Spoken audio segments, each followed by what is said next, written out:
Oh, the key won't turn. When I got home after work, for some reason, the key wouldn't unlock the door. I thought maybe the key was broken, so I went around to the back door. But the back door key wouldn't fit either. Worried about being locked out, I rang the doorbell, but no one answered. Then I got a call from my mother-in-law, Bethany, who was supposed to be at home. I had all the locks changed, so you have no home to come back to, you freeloader, she said and hung up. I decided that if she was going to go that far, I would never return home again. A few days later, Bethany called me again in a panic. But I told her straight, "This is the result of your actions. My name is Emily. I am turning 50 this year. I've been married to my husband, Kevin, for 25 years, but I can't say we've been very close. At first, I was a stay-at-home mom handling all the housework, but I found it boring. So about 5 years into our marriage, I started working too. I live in a house with a yard and a garage, and since I was pregnant when we got married, we have a 25-year-old daughter.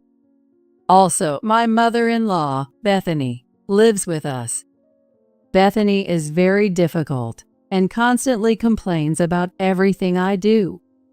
Her complaints are really trivial, like not liking the taste of my cooking or the way I clean.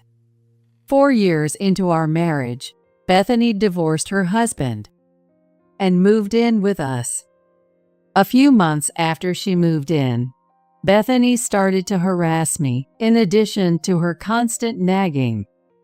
The first time I felt it was harassment was when I found out I wasn't included in a trip I had booked. When my daughter was in middle school, we decided to go on a family trip. Since we had already picked the location, I took charge of the reservations. However, Bethany had told me she had other plans and said, "Sorry, but you three go ahead this time." So I booked for 3 people. But on the day of the trip, Bethany said something shocking. "Oh, did I say I had plans? I don't remember that." Since I had only booked for 3, I suggested we go as 4 next time, but Bethany said, "Emily, you must be mistaken. Both Kevin and your daughter said they didn't hear that." And to my surprise, Kevin and our daughter sided with Bethany. In the end, it was decided that it was my fault for making the wrong reservation, and Kevin, our daughter, and Bethany went on the trip without me. Bethany even had the nerve to say to me, who was left behind, "The weeds in the yard are growing. Make sure to clean them up." Even though I had taken time off, the 3 days I was supposed to be on the trip were spent doing yard work and deep cleaning the house. Despite enduring Bethany's harassment, I kept going, but there was one thing I couldn't stand. It was about our daughter, Sophia. Since she was little, Sophia sided with Bethany more than me. At first, I wondered why, but I finally understood. Bethany had been secretly giving her extra pocket money. When Sophia was in her first year of middle school, I gave her about $10 a month as allowance. I also gave her extra money for holidays and special occasions, which I thought was enough for a middle schooler. But as a growing girl, she wanted to go out and buy cosmetics and other things. She turned to Bethany for extra money. And Bethany, being soft on her, gave in to all her demands. "Grandma, I ran out of money again this month. If I tell Mom, she'll get mad. Can you help?" "Oh dear, you're a growing girl. You must have lots of things you want. Is $50 enough?" "Yes. With that, I can hang out with my friends. Thanks." I overheard this conversation by chance, and it seems the amount of money Bethany gave increased over the years. By the time our daughter was in high school, she was getting $100 a month. Even though she was old enough to get a part-time job, she never worked because she could always count on Bethany for money. And then, my daughter started to treat me more harshly. Of course, the reason was Bethany. One day, I came home early by chance, and since it was summer vacation, Sophia was at home. I overheard this conversation between her and Bethany. So, how's Emily been? Is she acting like a proper mom? No, not at all. She doesn't take me anywhere and is always working. I mean, she's just working part-time. So why does she need to work so much? Exactly. I keep telling her to stay home and do housework, but she always wants to defy me. It's a shame when your mother is like that, especially when my sweet Sophia is such a good girl. I was speechless when I heard this conversation. I never thought my daughter felt that way about me. My daughter had spent a lot of time with Bethany over the years. Bethany must have brainwashed her into thinking I was the bad one. I had been enduring Bethany's harassment, but knowing my daughter was completely on Bethany's side broke my spirit. After that, I stopped following any of Bethany's instructions. I refused sudden errands and stopped making time for housework that I was forced into. Bethany started making snide remarks, but eventually began ignoring me. She would talk normally with my daughter and husband, but not with me. Seeing Bethany act that way, my daughter began to treat me the same. My husband would talk to me, but it felt distant. This situation continued for nearly 5 years. Typically speaking, divorce wouldn't be surprising. My daughter ignored me, and my husband said nothing. When I talked to my friends, they said, "This is really bad."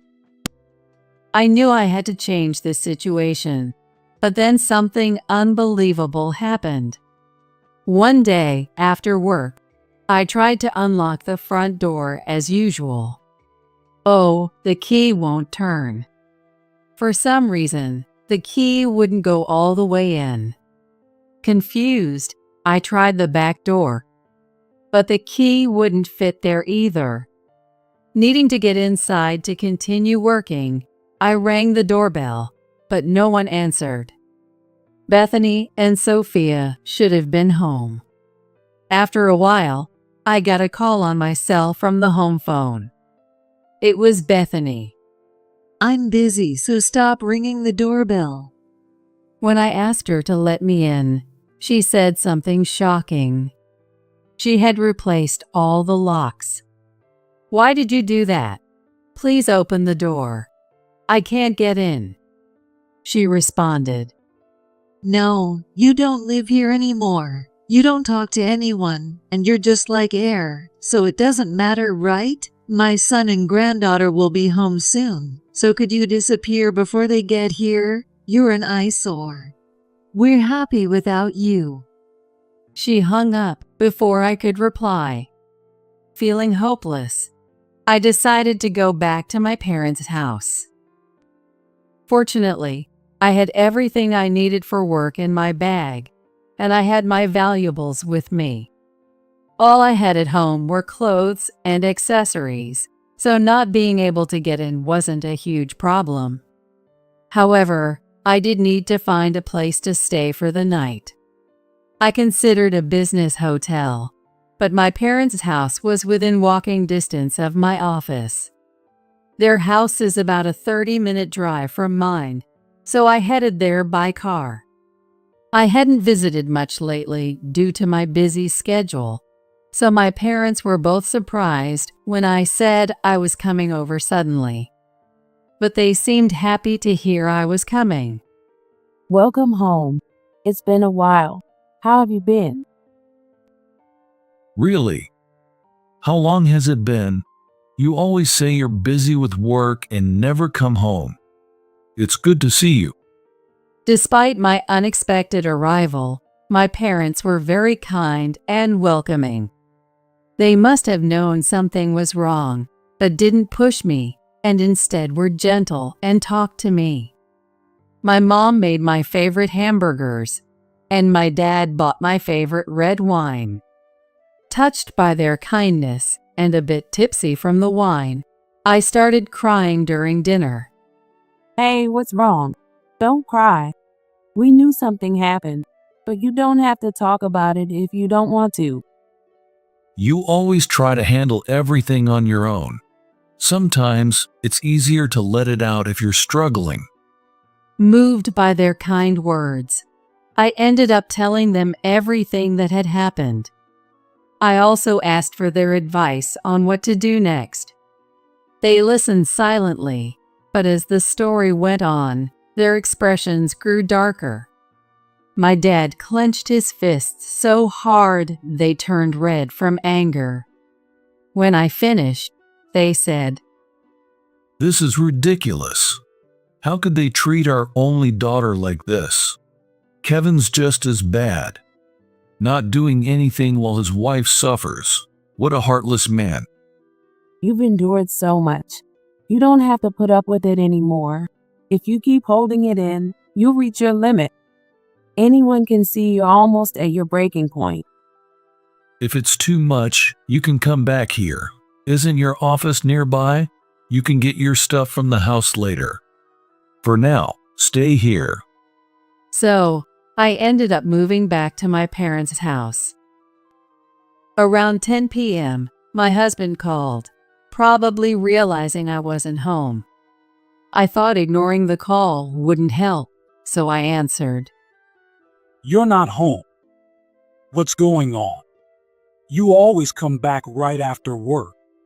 And why is dinner just grocery store deli items? Did something happen at work? He usually never cared about me, but he contacted me now. Not wanting to drag out the conversation, I told him Bethany had changed the locks and told me not to come back. He immediately sounded panicked. Is that true? You're not lying, right? Wait a second. I'll check with Mom. He put down the receiver and probably went to call Bethany. I could hear my husband and Bethany talking in the distance. Mom, did you tell Emily to leave? And you changed the locks? So what? She's useless whether she's here or not. She's probably at her parents' house. We can send her stuff later. You should just divorce her. I'll take care of Sophia. Are you crazy? Do you realize what you've done? I heard my husband shout suddenly. I'd never heard him yell before, and Bethany probably hadn't either. Why are you so mad? You don't even get along with her. Isn't it better if she leaves? She kept bad-mouthing me, even while panicking, thinking it was pointless to say anything. My husband came back on the line and said, I'm sorry. Can you come back home so we can talk this through? But I had no intention of ever returning to that house. I told him the same and hung up. A few days later, a call came to my parents' house. It was from our home number, so I answered, and it was Bethany. Oh, Emily, I'm sorry about the other day. You know, there have been a lot of burglaries lately, right? And I lost my house key. So, I was scared a burglar might find it and get into the house. That's why I had the locks changed immediately. I apologize for not telling you, but please come back soon. Bethany rattled off her excuses the moment I answered. However, I knew her real intention. She didn't actually feel sorry. She just wanted me back. As I told my husband, I had no intention of returning to that house. I told Bethany the same thing. Are you seriously upset about that? You're a grown-up. Get over it. Just because you have a bit of money, you think you're better than us? My son works much harder and earns more than you.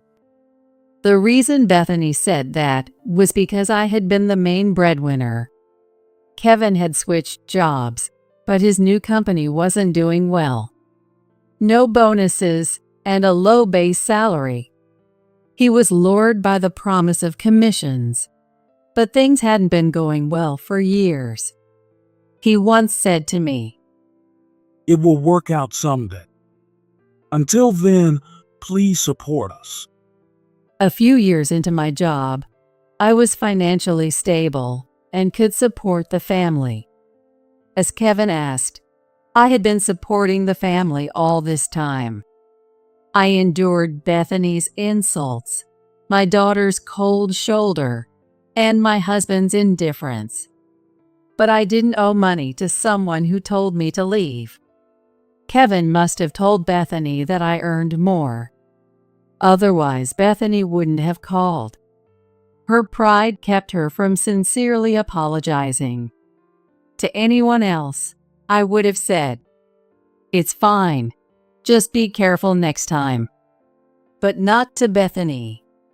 This was my chance to be free, and my chance to get back at Bethany. I couldn't pass up this opportunity. Bethany kept saying I was unnecessary and that everything was fine without me. So I told her, "This is the result of your actions." Then I hung up the phone. A month after I left, I got another call from home. This time it wasn't Bethany, but my daughter. Mom, where are you? Come back soon. The house is a mess without you. We need you here. Even though she had neglected me for so long, now she wanted me to come back soon. However, as I delved deeper into the conversation, I realized it wasn't because she missed me. When I listened carefully, it was clear she was struggling financially. Even if she said that now, I had no intention of helping my daughter. She was already 25 years old. She should know the difference between right and wrong. Yet, she had ignored me all this time. She hadn't studied hard, didn't go to college, and never seriously job hunted. When she finally decided to work, it was a part-time job, not aiming for a full-time position. She probably thought she could live freely on my income alone, so a part-time job was enough. But now that I was gone, they couldn't maintain their previous lifestyle on Kevin's income alone. I was making nearly $200,000 a year. Why? Because I had started my own company. Only Kevin knew about it, and I was grateful he didn't oppose it. I didn't tell Bethany because I knew she would oppose and mock me, and my daughter would side with her. Kevin's base salary was about the same as a fresh graduate's. He earned commissions if he could sell products. Kevin wasn't very good at his job, but loved chasing dreams. I used to think it was fine to let him be, but that was in the past. I no longer felt the need to support that family. But my revenge didn't end there. The house we lived in was built by me. The mortgage was paid off, and I could sell it any time. I was already preparing to sell and had a potential buyer. I thought it would be harsh to suddenly kick them out, so I informed my daughter, "I'm planning to sell the house, so you need to move out soon. I won't be giving you any financial support. Also, I'm planning to divorce your father. I have proof of all the harassment and his failure to help me. I've already sent the divorce papers, so make sure he signs them soon." You're selling the house? Where am I supposed to live then? We're already struggling to afford food. That's not my problem. You're an adult now. Figure it out yourself." My daughter seemed to want to say more, but I didn't want to get involved further, so I hung up. I wasn't abandoning my responsibilities as a mother, but given her past behavior, I felt no emotion. Knowing them, I thought they might refuse to leave, but they seemed to care about appearances, and moved out before the house was sold. I was worried Kevin wouldn't sign the divorce papers I sent by mail, but he did so without any fuss. Bethany probably urged him to divorce me. I didn't understand why Bethany hated me so much, but she always said things like, "We're fine without her. She's just a burden. Sophia doesn't see her as a mother, and you have no reason to stay married. You do better without her." Kevin knew I was the one supporting the household, so he managed to dodge those comments. But Bethany was probably displeased with that too. Kevin wasn't good at expressing his opinions, especially to Bethany, and he usually obeyed whatever she said. So he probably filled out the divorce papers reluctantly because Bethany told him to. For me, that was a huge relief.